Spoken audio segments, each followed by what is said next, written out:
Hi guys, hope you're doing well. If you have any questions, you can unmute yourself or you can put it in the chat box and I can go ahead and answer that for you.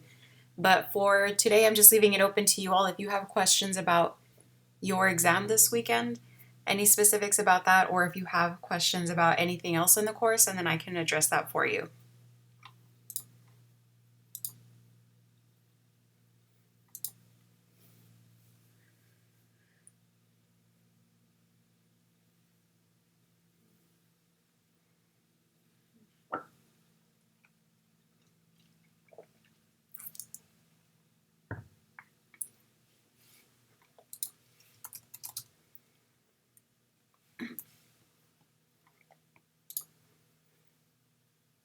Okay, so our first question, what is the lab practical about? So your lab practical is an exam, just like the exam that you took for exam one, which will be on the Respondus Lockdown browser. It'll be similar. And the only thing is that this is based on the labs that you've completed. So any virtual lab that you've done so far, those is what you will be tested on. So there will be things like laboratory equipment, methods that were used, and just general questions, but it is all based off of the virtual labs that you've completed.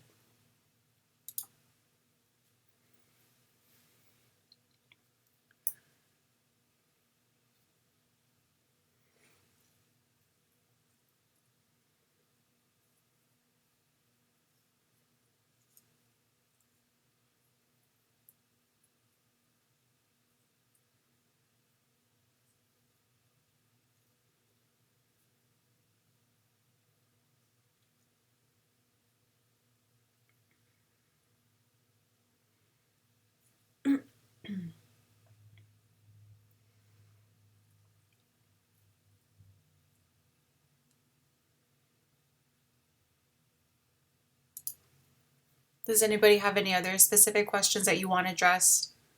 Maybe it's about an assignment or about an upcoming assignment, anything of that sort that you want me to answer?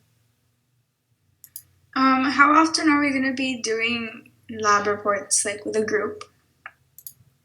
The lab reports, you have a total of 3. So you have 2 more lab reports and then you have 1 research assignment. So you technically have 3 more assignments with that group. And I know some students were having issues getting in contact with them. So just know if that happens, you just need to let me know. If you have any students that you've already tried through Blackboard messages, you've tried through Pronto or through email, and they're still not responding to you, then don't include them on the report and you just let me know and then I will handle that. But you still have technically 3 more assignments with them.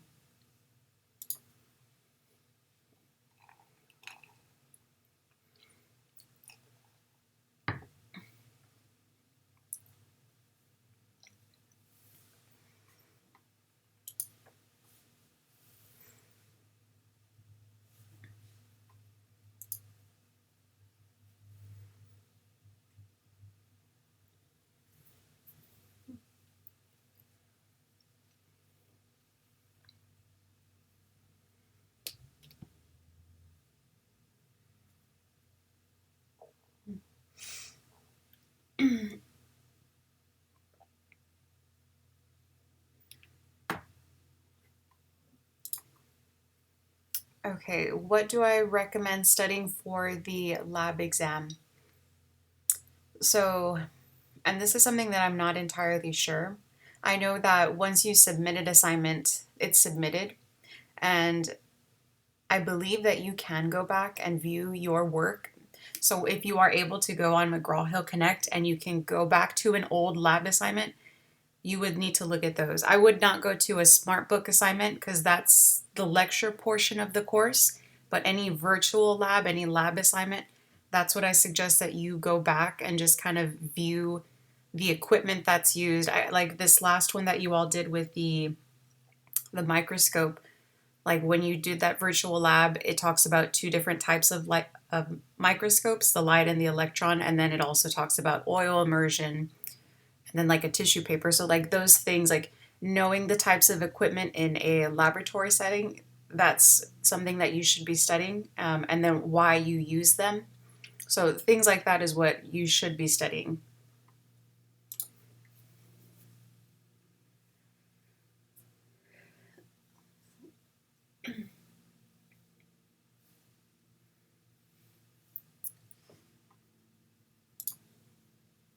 Is the test based from labs 1 through 5? It should be yes.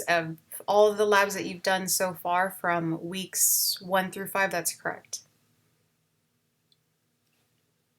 So that should be the scientific method, the chemistry ones, the biomolecules, membranes, and then the cell, the labeling of the cell. Those are the ones that you should be looking at.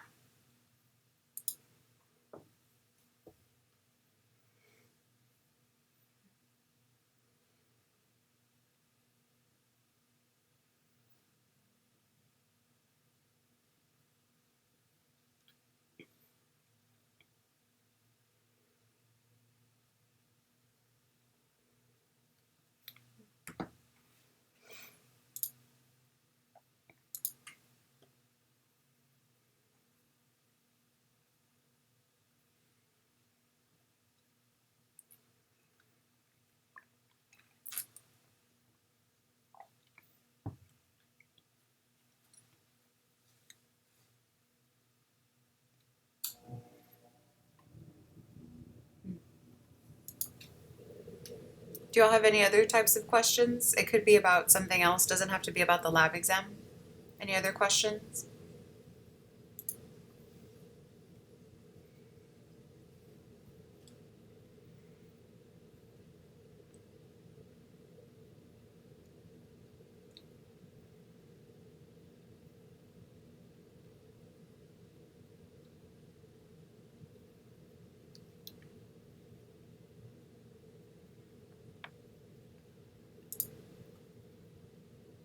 Okay, then if you all don't have any more questions, I'll go ahead and close this up. But please know that if you have a question, you think of something later, please email me so that I can get back to you. You can email me, you can send me a message on Pronto. I do not recommend sending a Blackboard message just because those notifications don't go to my phone. For some reason, they don't go as fast. Like I have to manually check those. So if you need for me to answer something faster, I suggest the Pronto or the email. Valetta, you have a question. Lockdown browser, will it include to use the camera? Yes, anytime that you use Respondus, you need to use the camera, you need to have a photo ID, and you need to have the microphone enabled. And I'm glad that you brought that up. Some people don't have a photo ID. Please, you need a photo ID. That is required. If you don't have a photo ID, I let it go this last time and then I just sent you a message, but this time I can't allow that. So please, if you don't have a photo ID, please get one. It could be anything, school, like high school, STC, a driver's license, a passport, anything like that is completely valid. So if you have something like that, I need to see that. And then if not, well, then you need to go to your high school and try and get a photo ID. It could even be printed out. That's fine. Anything like that works. Just please make sure that you have the photo ID.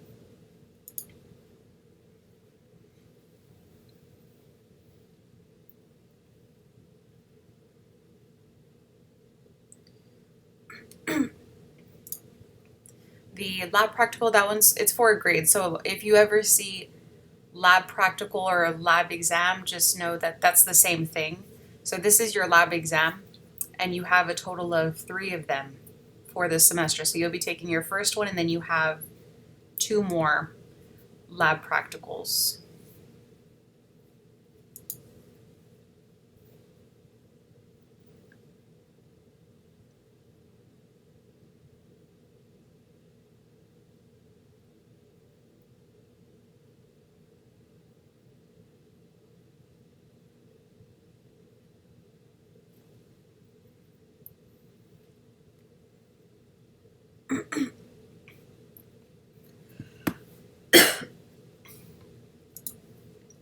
Extra credit opportunities. So if I do offer extra credit, I announce it to everybody. I won't just give one student extra credit because that's not fair to all the students. So if there is extra credit, I'll announce it to everybody, and then everybody has an equal opportunity to complete it. I usually give a few days, but I mean, yeah, just know that if there is an extra credit opportunity, I will announce it to everybody. I won't give it to just a select few students. It'll be for everyone in a fair manner.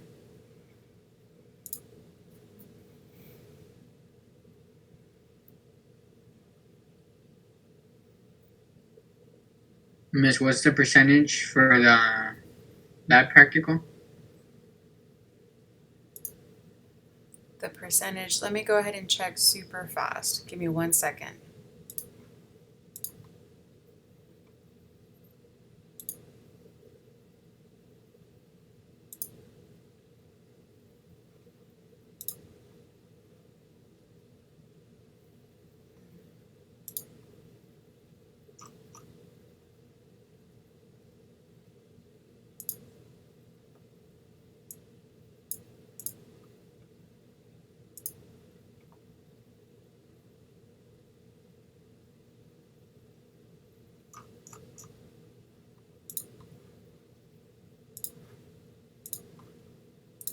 Okay, so I just pulled up your syllabus. For your lab practical, these are 15% of your grade. The same as the lab assignments and the lab reports, those are also 15%.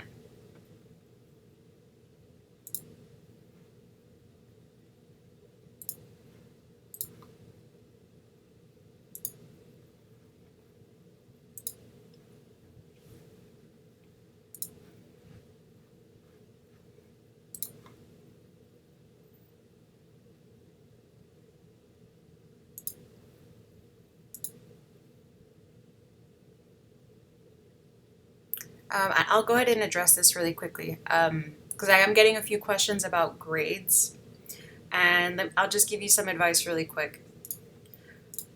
For your grade, you typically are not going to see a big change in your grade until you don't submit something, because a 0 really, really hurts your grade. So, like, if you keep turning in your assignments and you're getting those hundreds, you're not really going to see your grade change much until you either do not submit an assignment and you get a 0, or the other thing is that you really don't do well on an exam. Those are the two things that really are going to hurt or increase your grade. So just know that. Just make sure that you are submitting your assignments, because once you don't submit, you will see it in the grade book. So that's just my advice to you all. Just make sure that you are submitting those assignments, even if you're not seeing your grade change a lot. I promise you that if you were to not submit, you would see a really big change. So just make sure that you are submitting your assignments on time. They're due by Friday. And then for the lab exam, it'll be open all weekend, Saturday 8 a.m. to Sunday at 11:59. So that gives you a good opportunity to study if you need to, and you won't be having to worry about your lab assignments that are due on Friday. You'll just have the weekend to worry about the lab exam.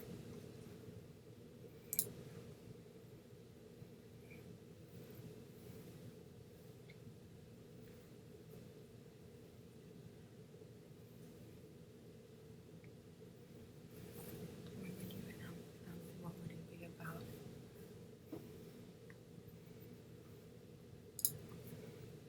Okay, so this question is, when would you announce an extra credit opportunity, and what would it be about? I don't have a straight answer for that. It really just depends. I mean, like, it could be an assignment. Last year, I had kids plant a native tree, and they sent me a video of them planting their native tree, telling me what type that it was, etc. So it really just does depends. It could be something like that, or it could be an assignment. I don't have like a straight answer, but I just know that I would announce it, and I typically give kids like a week, which is a long time. Like, I'll give you like a week to go ahead and complete that, and I feel like a week is a fair amount of time, and then that's really it. Either you complete it or you don't.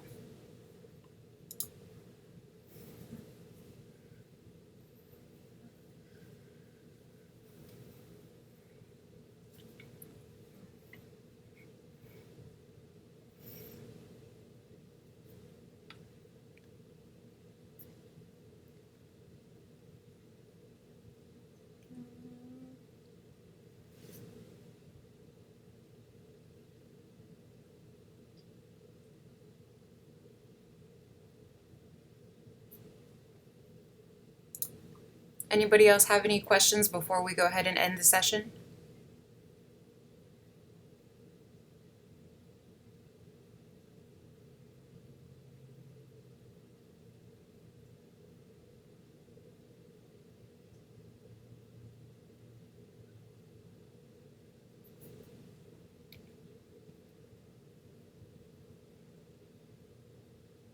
Okay. Well, then just remember, if you do remember something, you can message me, you can send me an email, and then I'll go ahead and address that to you. And that will be it, guys. It was nice to see you. I hope you all are doing okay. Again, send me a message if you need to. If you need help with something, let me know. I am here for you. And if I don't reply to you, it's probably because it's like late at night, and then I will reply to you in the morning. But just know that I will reply to you. So if you have any questions, send me an email, and I'll see you guys later. I hope you all stay safe. Have a good day. Ooh, last question. Thank you. I'm sorry, what? Okay.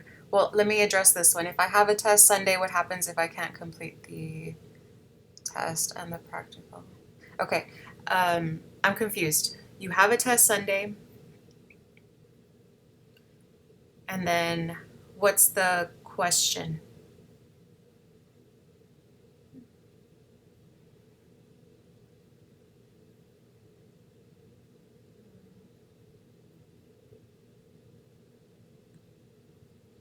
I miss.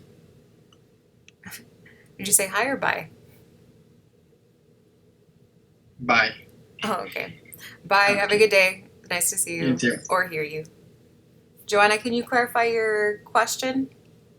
Because you have 2 days to complete the exam. How long would the okay? The test, it'll be the same format as exam one. Depending on the amount of questions, you get 1 minute per question. If it's 30 questions, you get 30 minutes. And it won't be a very long exam. Like I'll probably never do that unless it's the final exam where you have questions over the whole semester. You know, those are longer exams, but these I tried to make them smaller exams just because so that it's easier for you all. It's less material because typically this is the first year that I actually do 3 lab exams instead of 2, which is better because now it's just it's less material that you have to worry about to study for. So it shouldn't be a super long exam. I would say comparable to exam 1, 30 questions around there. Shouldn't be that long.